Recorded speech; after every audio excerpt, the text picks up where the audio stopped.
नमस्कार, आपके साथ मैं हूं कंचन जसवानी। आज हम एक बहुत ही महत्वपूर्ण मसले पर चर्चा करेंगे। आतंकी फैक्ट्री पाकिस्तान की।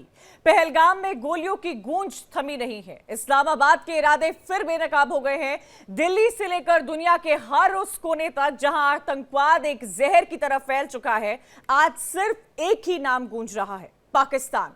आतंकी फैक्ट्री, कोई इसे आतंकिस्तान कहता है, कोई कहता है दुनिया का सबसे बड़ा आतंकी प्रयोजक। और इस पर अमेरिका की एक रिपोर्ट ने भी मोहर लगा दी है। पाकिस्तान में आतंक सिर्फ पनप नहीं रहा है, वो वहां पर पल भी रहा है, बढ़ रहा है, फैलाया जा रहा है। लश्कर, जैश, हिजबुल, ये सिर्फ नाम नहीं है, ये उस जहर की पहचान है जिसे पाकिस्तान ने भारत की सरहद पर छोड़ा है। और अब यह साफ हो चुका है कि पाकिस्तान में कम से कम 12 विदेशी आतंकी संगठन सक्रिय हैं, जिसमें से 5 का टारगेट सिर्फ और सिर्फ भारत और जम्मू कश्मीर है। यह वही पाकिस्तान है जो एक तरफ आतंक के खिलाफ लड़ने का दिखावा करता है और दूसरी तरफ अपने आर्मी बेस में आतंकियों को ट्रेनिंग देता है। आज हम आपको दिखाएंगे वो सच जो पाकिस्तान छिपाता रहा है, और पूरी दुनिया इस सच को जान चुकी है कि कैसे पाकिस्तान बना है आतंकी फैक्ट्री, कैसे उसका हर कोना दहशत का अड्डा बनता जा रहा है। इसी मुद्दे पर खास मेहमानों के साथ चर्चा भी करेंगे, इन्हीं सवालों के जवाब तलाशेंगे। लेकिन उससे पहले हम आपको दिखाते हैं और सुनवाते हैं कि पहलगाम आतंकी हमले पर रक्षा मंत्री राजनाथ सिंह, जम्मू कश्मीर के एलजी मनोज सिन्हा ने पाकिस्तान को कड़े शब्दों में क्या कुछ जवाब दिया है। सुनिए। आतंकवादियों द्वारा किए गए कायरतापूर्ण हमले में हमारे देश ने अनेक निर्दोष नागरिकों को खोया है। इस घोर अमानवीय कृत्य से हम सभी गहरे शोक और दर्द में हैं। यहां मैं भारत के दृढ़ संकल्प को दोहराना चाहूंगा कि टेररिज्म के खिलाफ हमारी जीरो टॉलरेंस की पॉलिसी है। भारत का एक एक नागरिक इस कायरतापूर्ण हरकत के खिलाफ एकजुट है। मैं इस मंच से देशवासियों को आश्वस्त करता हूं, घटना के मद्देनजर भारत सरकार वो हर कदम उठाएगी जो जरूरी और उपयुक्त होगा। और हम सिर्फ उन लोगों तक नहीं पहुंचेंगे जिन्होंने इस घटना को अंजाम दिया है, हम उन तक भी पहुंचेंगे जिन्होंने पर्दे के पीछे बैठकर हिंदुस्तान की सरजमी पर ऐसी नापाक हरकतों की साजिशें रची हैं। कुछ लोग हैं जो हमारी शांति को अभी भी खलल डालने की कोशिश कर रहे हैं। हमारा पड़ोसी कोशिश कर रहा है, उसकी चिंता नहीं, लेकिन उनके इशारे पर जो लोग यहां करना चाहते हैं, मुझे लगता है कि केवल प्रशासन या फोर्सेस का ये काम नहीं, अवाम का भी काम है कि ऐसे लोगों को पहचाने। लेकिन अगर हमारे बीच लोग हैं जो ऐसे लोगों को शेल्टर देते हैं और फिर वो कहें कि साहब हमारे ऊपर अन्याय हो रहा है, तो भाई ये तो उचित बात नहीं। बार बार एक बात कहिए, किसी निर्दोष आदमी को कुछ भी करने की जरूरत नहीं है। और इसलिए पिछले 4 वर्षों से मैं कई बात दोहराता हूं कि बेगुनाह को छेड़ो मत और गुनाहगार को छोड़ो मत। अगर कोई आतंकवादी को शेल्टर देगा तो उसका घर जमींदोज किया जाएगा, ये मैं खुल के कहना चाहता हूं। इसमें कोई समझौता नहीं हो सकता। जो लोग आम आदमी की जान ले लेते हैं, निरपराध आदमी की जान ले लेते हैं, उनके साथ कोई रियायत बरती जाए।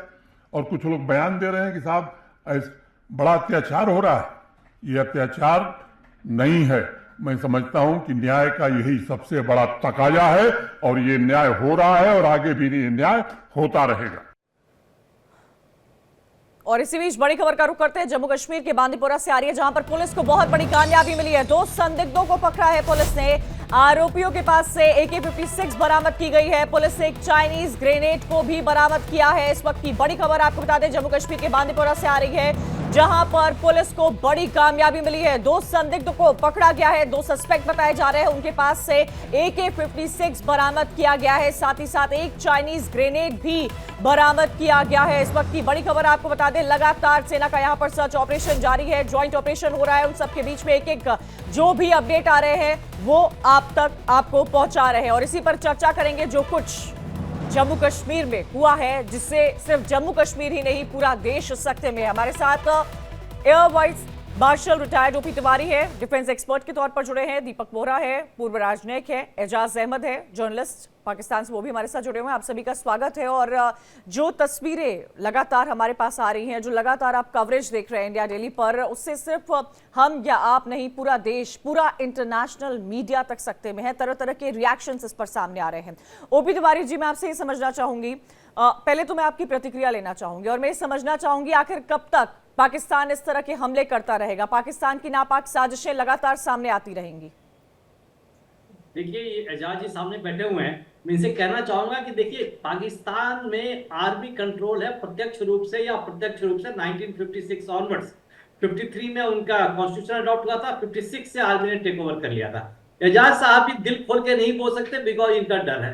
वहां की पॉलिटिकल लीडरशिप भी आर्मी के साथ नहीं है बिकॉज आर्मी सुनती नहीं है, जो इनडायरेक्टली आर्मी कंट्रोल कर रहा। अब देखिए, इनकी आर्मी की जो अनप्रोफेशनलिज्म थी और नकाब रही है वजीर बलूचिस्तान में और इंटरनल सिचुएशन क्रिकेट संभालने में परेशान रही है, कई 400 जवानों को नुकसान कर दिया, उसका दुनिया का वर्ल्ड डायरेक्शन अगर ध्यान भटकाने के लिए ये इल्जाम दिया गया है। और मुनीब जी ने 4 दिन पहले एक स्टेटमेंट दिया था जो एक इंडिकेशन था, हमारी इंटेलिजेंस में थोड़ी कमी रह गई, नहीं तो हमें इसको रोक लेना चाहिए था। उन्होंने इंडिकेशन दे दिया था हम क्या करने वाले हैं। अब इस तरह की नापाक जो हरकत है, ये तो बहुत तगड़े स्टेप से उसे लेना पड़ेगा। अब ये क्यों कर रहे हैं? अभी हमने 2 स्टेटमेंट सुने।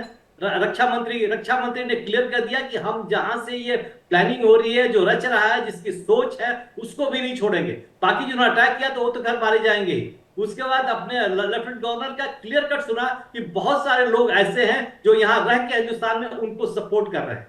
इनको ये समझ में नहीं आ रहा कि कश्मीर की जो जीडीपी थी, जीएसडीपी थी, कितने 8% बढ़ी है और कितने भारी तादाद में लोग यहाँ पहुंच रहे हैं। और बिल्कुल 2019 के बाद जो नए कश्मीर की तस्वीर हमें देखने को मिली थी और नए कश्मीर का जिक्र हर कोई, हर भारतीय, हर हिंदुस्तानी करता हुआ नजर आ रहा था, आज कहीं ना कहीं वो तमाम जो टूरिस्ट है, जो सैलानी है, जो घूमने आए थे, कोई गुजरात से, कोई कर्नाटक से, कोई उत्तर प्रदेश से, हर जगह से आज वापस जाता हुआ नजर आ रहा है। और वो तस्वीरें देखकर मुझे लगता है कि शब्द हमारे पास नहीं होते जब इन तस्वीरों को बयां करना पड़ता है। एजाज अहमद साहब, आप तो जर्नलिस्ट हैं सर, फ्रीडम ऑफ स्पीच आप समझते होंगे और मुझे उम्मीद है कि आप उसी तरह जवाब भी देंगे अपना। आखिर क्यों और आखिर कब तक पाकिस्तान अपनी ये कायराना हरकत लगातार करता रहेगा? यही बात मैं मुसलसल आपके यहाँ कहता हूं कि ये जरा आपके सोचने की भी बात है। मैं एयर मार्शल साहब से मादा चाहता हूं, ये इनके फिगर्स ठीक नहीं है। 56 में कोई मार्शल लॉ नहीं लगा था पाकिस्तान में, 58 में लगा था। 56 में कुछ और मामला था जो 3 शहरों में एक और तहरीक थी जो वो खत्मे नबूवत की, उसके लिए लगाया गया था। तो जरा तारीख दुरुस्त कर लीजिए। नंबर 1। नंबर 2, इन्होंने 400 जवानों के मारे जाने का कहा, तो 400 जवानों की डेड बॉडीज कहाँ है जरा दिखाइए। ठीक है, ये आपका प्रॉब्लम ये है कि आप ना बात सुनते हैं, आप सिर्फ अपनी बात कहते हैं, अपना प्रोपेगेंडा करते हैं, ये प्रॉब्लम है। आज अल जजीरा ने क्या कहा जरा ये सुन लीजिए। आपके पास आपके अपने सोनिया जी के दामाद क्या कह रहे हैं, जरा आपको वो सुन लेना चाहिए था। एजाज अहमद जी, अल जजीरा ने पाकिस्तान का जिक्र किया है, अल जजीरा की रिपोर्ट में पाकिस्तान का जिक्र हुआ है, कैसी बातें कर रहे हैं आप? अल जजीरा ने इंडिया का जिक्र किया, इंडियन कश्मीर का जिक्र किया है। आप इस बात मैंने खड़े होकर रिपोर्ट सुनी है, मैंने बड़े गौर से रिपोर्ट सुनी है। अल जजीरा ने जो इंडियन ड्रामा बेनकाब किया। मुझे जरा एक बात बताइए, आज आपने 2 तस्वीरें दिखा दी कि जी ये टेररिस्ट पता नहीं कौन से शहर से मारे गए हैं, इन्फिल्ट्रेट करते पाकिस्तान से। इस्त्रीशुदा कपड़े, क्या टेररिस्ट जो है वो एक हाई माउंटेन टेरेन से, मुश्किल इलाके से गुजर के जाता है, तो क्या वो इस्त्री उसके साथ होती है कि वो कपड़े इस्त्री करके पहनेगा, आयरन करके पहनेगा कपड़े? फिर दूसरे साहब जो है उसके पास तो कोई एडिशनल मामला ही नहीं है, ना उसके पास कोई एडिशनल हथियार है, ना पानी है, ना खाने का कोई सामान है, ना ही उसके पास वो खाली उसका सिर्फ वो लेटा हुआ आप उसको दिखा रहे हैं। शानदार कपड़ों पर कोई धब्बा नहीं। गॉड से ये ड्रामे करना बंद कीजिए। आपके पास एजाज, आपको ये ड्रामा लग रहा है? पूरा देश, पूरा हिंदुस्तान के साथ साथ पूरी दुनिया सकते में है, हर कोई सवाल पाकिस्तान से पूछ रहा है और आपको ये ड्रामा लग रहा है? आप तो जर्नलिस्ट हैं, आपको लगता है आपको ये शब्द इस्तेमाल करने चाहिए? इतने सारे सिविलियंस मारे गए हैं सर, उनसे उनका धर्म पूछ के उनको मारा गया है, कई वीडियो सामने आ रहे हैं। ये फॉल्स फ्लैग ऑपरेशन आपने खुद करवाया। ये आपको फॉल्स ऑपरेशन लग रहा है? न्यूयॉर्क की जी बिल्कुल। मेरे पास कोई स्टेटमेंट ही नहीं है आपको जवाब देने के लिए सर। आप जर्नलिस्ट होकर ऐसी बातें कैसे कर सकते हैं सर? मुझे तो लगा था कम से कम आप फैक्ट ड्रिवन बातें करेंगे। आप आंखें भी खुली बिल्कुल रखता भी हूं। मैं ज़हन और आंखें दोनों खुली रखता हूं। मैं आप आंखें किसी- बंद कर किसी की चुके बात पर हैं। यकीन आप नहीं करता हूं, जो पाकिस्तान मुझे की पता है। तरफ नहीं। आपकी आंखें हैं। न्यूयॉर्क आप कम की से कम कोर्ट में- फैक्ट्स न्यूयॉर्क को तो की- डिनाई नहीं देखिए कर ना, सकते हैं सर। जब आप बात ही नहीं सुनेंगे। फैक्ट्स को कैसे न्यूयॉर्क डिनाई की कर कोर्ट में सकते हैं सर? आपके खिलाफ रिपोर्ट 10 दिन पहले जमा हुई है। लोगों की लाशें इन्वेस्टिगेटिव देखी है रिपोर्ट सर वो आपने, गुरपतवंत सिंह उन पन्नू की। परिवार वालों का चेहरा कि देखा है, उनकी आवाजें सुनी गुरपतवंत है। सिंह पन्नू के कत्ल की मैं उसी जानिब आ रहा हूं ना। और आपको ये सब आपने ड्रामा लग इसलिए रहा है। करवाया आप बोल भी कैसे सकते हैं सर? पूरा क्या देश आपने सख्त इसलिए में करवाया है, कि आप पाकिस्तान लोग के हैरान खिलाफ एक हैं। माहौल बनाना चाहते हैं। आप पाकिस्तान, अब मकबूजा कश्मीर में आपने मीर वाइस को नमाज ईद की नमाज से रोक दिया। लोगों को सड़कों पर और छतों पर नमाज पढ़ने से आप रोक देते हैं। जुम्मे की नमाज एजाज आप नहीं होने अहमद देते। जी, कश्मीर न्यूयॉर्क इंटीग्रल में पार्ट आपके है खिलाफ- इंडिया का। आप लोग ये बात क्यों नहीं समझ कोई पाते इंटीग्रल हैं? पार्ट नहीं है। Oh God, what are you Kashmir कोई इंटीग्रल talking? पार्ट नहीं है। आप दीपक कश्मीर वोरा को जी, लेकर मैं गए थे चाहती हूँ कि UNO आप में। इंटरवीन करें। पता नहीं आप आपके UNO में स्टेटमेंट लेकर कैसे गए है थे, सर। अपनी तारीख दुरुस्त मैं करें। बिल्कुल आप भी UNO आपके में लेकर स्टेटमेंट गए से थे, इत्तेफाक नहीं नेहरू जी रखती लेकर गए थे। हूँ। और मुझे आपको लगता है कहा दीपक गया कि वोरा जी, डेफिसिट यही करवाएं। हर पाकिस्तानी सोचता है। दीपक वोरा यही जी ऐसे उनका झूठ सोच बोलेंगे। कश्मीर को बात लेकर है। कीजिएगा। और इसी तरह मुझे लगता है कि वो कश्मीर के सिविलियंस, कश्मीर की आर्मी, कश्मीर के पुलवामा, कश्मीर के पहलगाम, कश्मीर के गुलमर्ग, हर किसी चीज को टारगेट करने की कोशिश करता है, क्योंकि पाकिस्तान की सोच ये आपका एजाज ड्रामा अहमद इसलिए है दर्शा कि रहे हैं। न्यूयॉर्क की कोर्ट में दीपक 10 वोरा दिन जी, पहले मैं आपका आपके स्टेटमेंट खिलाफ लेना एक चाहूंगी। मैं रिपोर्ट आऊंगी जमा हुई है। एजाज जी, मैं आऊंगी आपके रॉ के पास। खिलाफ एक रिपोर्ट जमा हुई है। आप उससे नजरें सर, मैं एक हटाना चाहते हैं। जर्नलिस्ट जेडी से- वैस मैं इंडिया एक में है। जर्नलिस्ट से आप पाकिस्तान को झूठ नहीं एक्सपेक्ट करती करना हूँ। चाहते हैं। जेडी वैस इंडिया एजाज में। जी आपको प्लीज जब सर, आप बताइए, जर्नलिस्ट आपकी 10 लाख हैं। फौज क्या मैं कर रही है? आपसे एक्सपेक्ट ही नहीं आपकी कर 10 सकती हूँ लाख कि आप फौज क्या झूठ कर बोले। रही है? दो आप नेशनल टेररिस्ट लोग टेलीविजन फंसी। पर झूठ बोल रहे हैं सर। आप नेशनल टेलीविजन पर झूठ बोल रहे हैं। जी, आपको झूठ कोई आप बोल रहे हैं, संवेदना माफ नहीं है कीजिएगा। उन सिविलियंस के लिए आपकी जो फौज मारे क्या कर गए रही हैं। है? आपकी इंटेलिजेंस क्या कर रही है? आपकी सर, फौज उन इंटेलिजेंस सिविलियंस क्या के कर लिए रही कोई है? अगर संवेदना है infiltrator आपको? है तो उसको रोका क्यों नहीं? सर, हमारी अगर कोई इंटेलिजेंस हमारे पे infiltrator छोड़ है तो उसको दीजिए। रोका क्यों आपको कोई संवेदना नहीं, है उन आपकी परिवार फौज- वालों के आपकी लिए फौज की नाकामी जिन्होंने अपना नहीं है। 10 बेटा, लाख फौज जिन्होंने आपने अपना लगा रखी पति, है। जिन्होंने अपना भाई 10 खोया लाख है। फौज आपने लगा रखी है आपको और कोई वो दो- संवेदना दो नहीं terrorist है। नहीं रोक यही सके। पाकिस्तान का 10 लाख रवैया है। फौज आपने लगा ठीक है, रखी मैं और दो आऊंगी terrorist दीपक नहीं रोक वोरा सके। जी। झूठ मैं उनका बोलते हैं स्टेटमेंट मुसलसल। लेना चाहती हूँ। पहले एजाज आपने- जी, एजाज पहले जी, आपने फरवरी मैं में आऊंगी किया आपके था पास। 2019 में। मैं आऊंगी। आपने नतीजा भुगता था। प्लीज दीपक वोरा जी, मैं आपका स्टेटमेंट लेना चाहती हूँ। दीपक वोरा जी, समवेयर इट डिफाइंस कि पाकिस्तान क्या सोचता है। उनको ये सब ड्रामा लग रहा है। आई वंडर कि इस तरह के स्टेटमेंट भी कैसे यूज किए जा सकते हैं। आभारी हूँ मैम कि आपके साथ मैं आज आपने मुझे मौका दिया है आपके शानदार चैनल पर बात करने का। ये जो पाकिस्तानी सो कॉल्ड जर्नलिस्ट है मैम, या तो इसके सामने पीछे कोई बंदूक लेके पाकिस्तानी मिलिट्री का खड़ा हुआ है तो ये मुंह नहीं खोल पाता। दूसरा, मेरे एक पाकिस्तानी दोस्त ने जर्नलिज्म इन पाकिस्तान के बारे में, आपने फ्रीडम ऑफ स्पीच का जिक्र किया था, उसने कहा था कि मेरे देश पाकिस्तान में, और मैं कोट कर रहा हूँ, freedom of speech commits suicide in order not to be assassinated by the military.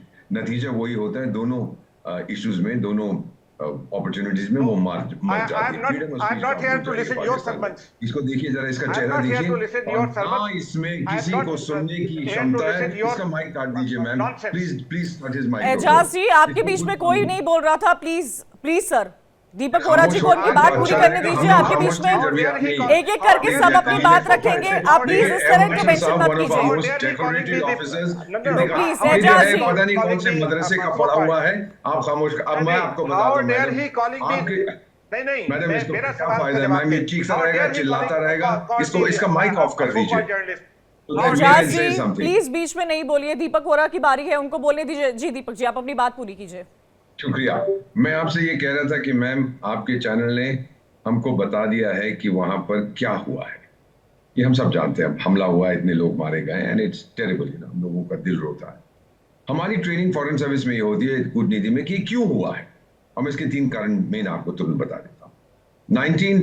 100 साल हो गए हैं, अर्ली 1900s में सोमालिया में एक मैड मुल्ला मोहम्मद होते थे, जिन्हें दरविश मूवमेंट की शुरुआत की। उसको मैड मुल्ला कहते थे। उसने कई हजार लोगों को जिहाद के नाम में मरवा दिया, अपने लोगों को। 100 साल के बाद पाकिस्तान में एक मैड मुल्ला मुनीर है, जो कई हजार पाकिस्तानियों को मरवा देगा जिहाद के नाम में। ये क्यों है मैम? क्योंकि अगर आप कभी जाएं, अपने मित्रों से पूछें कराची या दूसरे शहरों के बारे में, वहां जो झुग्गी झोंपड़ियां हैं, झोपड़पट्टियां हैं, 30-30, 40-40 बच्चे एक परिवार। वहां फैक्ट्री है मैम, प्रोडक्शन बहुत ज्यादा है, और ये बच्चे जो 8, 10, 4, 5 साल के होते हैं, जिसकी माँ के 30 बच्चे हैं, खाने को नहीं है, वो 4 को बेच देती है इन मदरसों को। ट्रेनिंग दी जाती है जिहाद की। जाइए अपने आप को उड़ा दीजिए। ये फर्स्ट थिंग टू नोट। नहीं तो अनलिमिटेड सप्लाई ऑफ जिहादीज कहां से आते हैं? ये पाकिस्तान से आते हैं। सेकेंड चीज मैं आपको बताता हूं क्या है। कश्मीर की इकोनॉमी रिवाइव हो रही थी। 80% कश्मीर की इकोनॉमी टूरिज्म पे सरवाइव करती है। अब पाकिस्तान टूरिज्म को टेररिज्म से रिप्लेस करना चाहता है। आप जानते हैं कि वहां पे पर्यटक कितनी संख्या में, लाखों की संख्या में जा रहे थे। इनको पच नहीं रहा, इनको कॉन्स्टिपेशन हो गया था कि ये क्या हो रहा है, इतने सारे लोग क्यों आ रहे हैं। वहां पे पर कैपिटा इनकम बढ़ती जा रही थी, उसको रोकने के लिए। और तीसरी चीज मैं आपको बता देता हूं मैम, जो भी आर्मी चीफ वहां पर आता है वो दिखाने की कोशिश करता है कि मैं बहुत बहादुर हूं, मैं किसी से नहीं डरता और पूरी दुनिया को बता दूंगा कि मेरी फौज में ये ताकत है, ये ताकत है। ये 3 कारण है कि उसने ये किया, लेकिन परिणाम उल्टा होता है इसका। देखिए डोनाल्ड ट्रंप साहब अमेरिका के राष्ट्रपति ने बात की है, रूस ने बात की है, और मेरे कुछ फ्रेंड्स जो हैं अमेरिका में, हमारे एक अपना ग्रुप है, उन्होंने मुझसे बातचीत की है। अब मैं आपको एक मैसेज पढ़ देता हूं, उसके बाद एयर मार्शल साहब से आप सुन लीजिएगा। ये एक अमेरिकन सेनेटर थे, मेरे ग्रुप के मेंबर है, हमारा एक अपना ग्रुप है, रिटायर्ड। उन्होंने एक चीज लिखी है, अगर आप इजाजत दें तो मैं पढ़ देता हूं मैम। उन्होंने ये लिखा, ambassador we are horrified at what happened. आप हमारी बात सुनिए।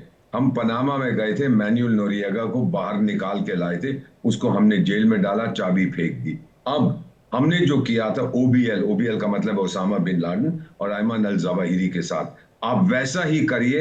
And his word is with the godfathers of terrorism in Pakistan, मिटा दो इनको and do a favour to Mankind.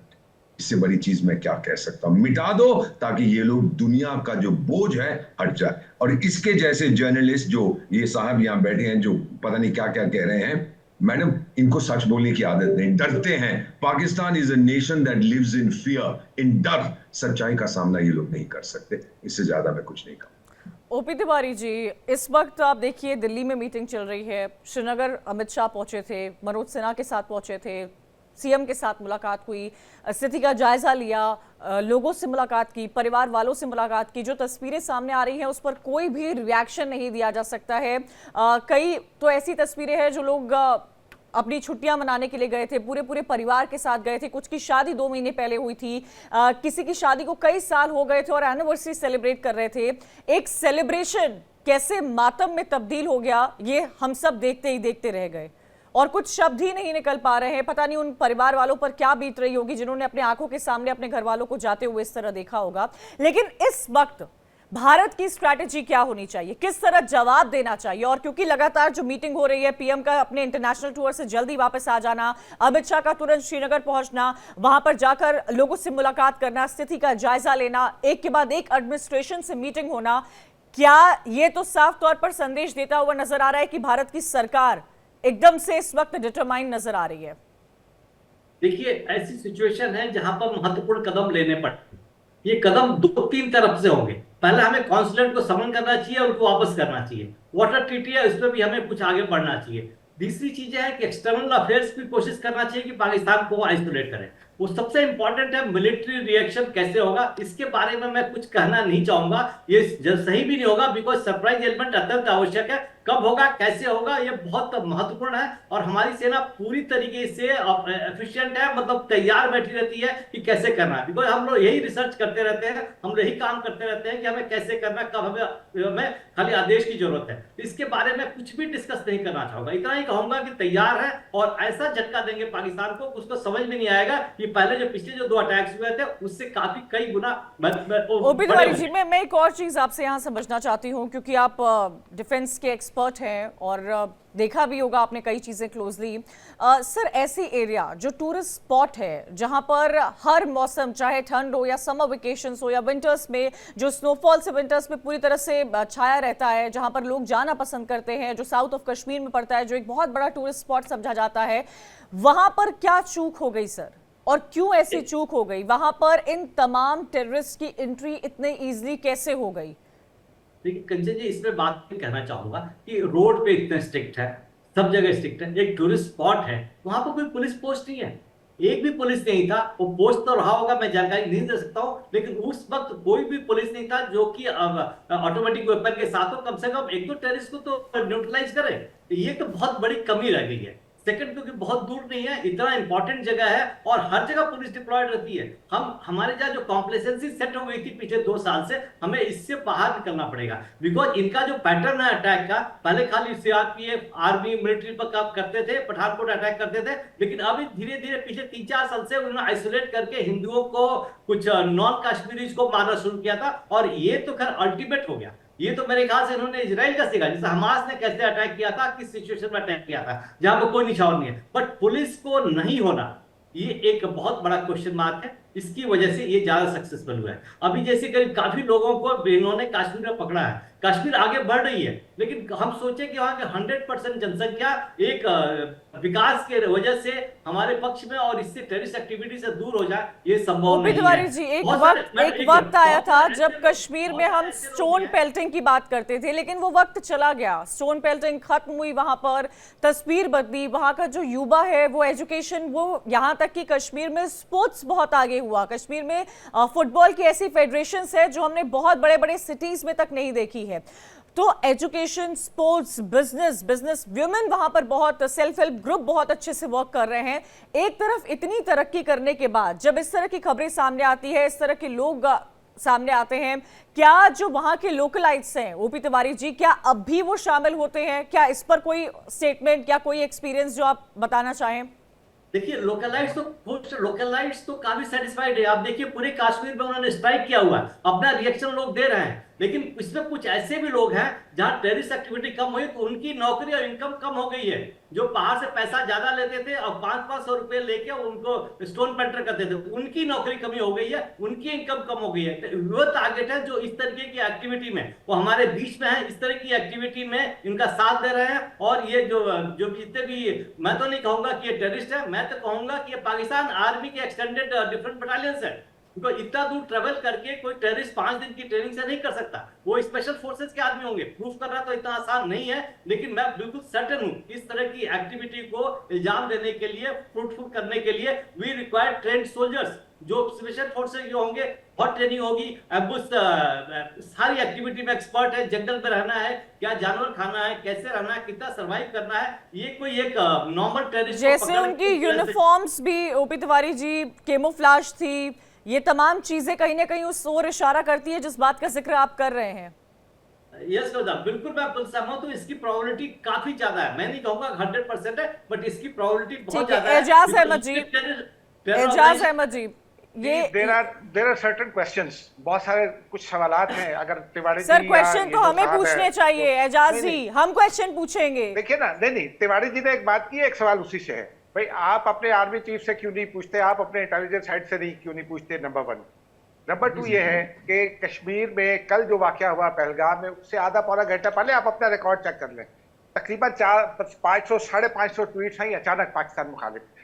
Attack के 5 मिनट के बाद आपने पाकिस्तान का नाम ले दिया और उसके बाद लोगों ने उसको मुस्तरद कर दिया। आपने अब तक आपका कोई पॉलिसी स्टेटमेंट नहीं आई इसके ऊपर। फिर कश्मीर में आपने क्या किया? आपने कश्मीर में 370 और 35A को मंसूख किया। आपने 70,000 गैर कश्मीरियों को लाकर वहां वोटिंग राइट दिया।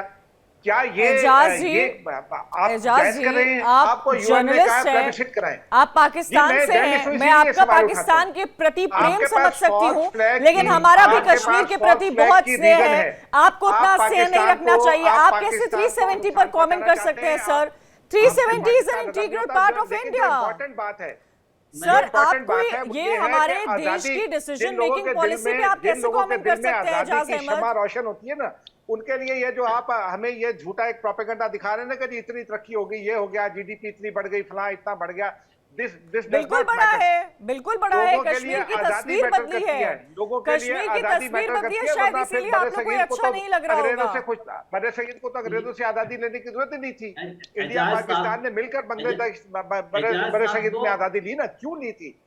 ठीक है ना? आप लोगों को नमाज ना पढ़ने दें, आप लोगों को आप यूएन को कश्मीर ले जाएं और यूएन आपसे कहे कि प्लेबिसिट कराएं, आप प्लेबिसिट नहीं कराते। आप उसको अनेक्स कर देते हैं। आप लोगों को ईद की नमाज ना पढ़ने दें, आप लोगों को जुम्मे की नमाज ना पढ़ने दें और फिर ये तवक्को रखते हैं कि वो लोग आपका साथ देंगे। वो आपके खिलाफ हैं, वो आपको नहीं मानते, वो आपको नहीं चाहते। आप नहीं और फिर मानते यहाँ हैं, ये जो अभी कश्मीर ब्यूरोक्रेट हमें साहब बैठे मानता थे, है, रिटायर्ड हम कश्मीर को मानते हैं। पता नहीं आप इस तरह के स्टेटमेंट क्यों दे रहे हैं, मैं नहीं समझ पा रही। और कहीं ना कहीं ये दिखाता है कि आपकी मानसिकता, आपके मुल्क की मानसिकता क्या है। जब कश्मीर सरकार ने हमारे पर दबाव किया था और हमारी गलती हो गई थी, हमारे देश की लीडरशिप में गलती हो गई। कौन लेकर गया था? जब हमने आगे गया था और यूएन ने क्या कहा था? आगे बढ़ते रहना चाहिए था, आप ये नहीं बताएंगे, आप अपने लोगों को ये कभी नहीं बताएंगे। तो हम एक अपने लोगों को आप कभी नहीं की वजह से हम ये झेल रहे हैं। अपने लोगों को आप कभी नहीं बताएंगे कि जब नेहरू जी थे जो कश्मीर को यूएनओ में लेकर गए थे, और यूएनओ ने नेहरू जी को ये हिदायत की थी कि आप प्लेबिसिट कराइए। आप प्लेबिसिट नहीं कराते। आप क्या यूएन ऑब्जर्वर मौजूद है, वो दिल्ली से बाहर नहीं निकल सकता। हमारे यहाँ जो यूएन ऑब्जर्वर मौजूद है वो लाइन ऑफ कंट्रोल पर भी जाता है। चलिए ठीक है, बहुत बहुत शुक्रिया एजाज अहमद जी। आपकी बातें, आपकी मानसिकता, आपके मुल्क की मानसिकता को साफ तौर पर दर्शा रही है। एक तरफ से सिर्फ हमारा देश ही नहीं, दुनिया सकते में है। जो कुछ हुआ जम्मू कश्मीर में, जिसको लेकर शब्द कम पड़ रहे हैं, उन परिवार वालों पर पता नहीं क्या बीत रही होगी, जिन्होंने अपनी आंखों के सामने अपने ही पिता को, अपने ही पति को, अपने ही भाई को, अपने ही चाचा को, अपने ही मामा को इस तरह मरते हुए देखा है। देश उनके साथ है, दुनिया उनके साथ है। तस्वीरें तमाम आ रही है, कई सारे अपडेट्स आपको दे रहे हैं।